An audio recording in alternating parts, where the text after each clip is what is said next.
जय जगदंबे. नवरात्रीचा 5वा दिवस आणि देवीचं 5वं रूप म्हणजे स्कंदमाता.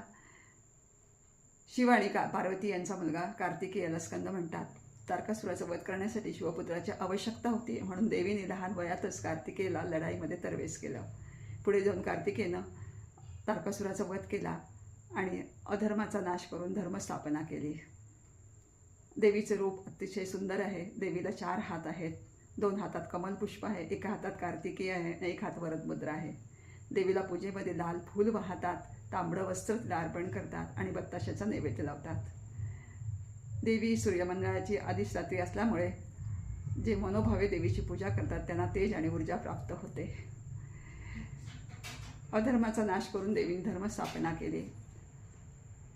आपण ह्याच्यातनं काय शिकलो तर आपण सुद्धा आपल्या मनातले वाईट विचार काढून त्या ठिकाणी चांगले विचारांचं बीजारोपण करावे. प्रत्येक स्त्री ही माता असते आणि मातेने आपल्या मुलांना संकट काळामध्ये खंबीर राहण्यासाठी तयार केलं पाहिजे. त्यांचा आत्मविश्वास वाढवला पाहिजे आणि त्यांना चांगल्या कामासाठी प्रोत्साहित केलं पाहिजे.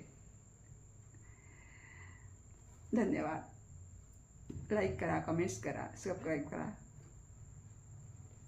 जय जगदंबे.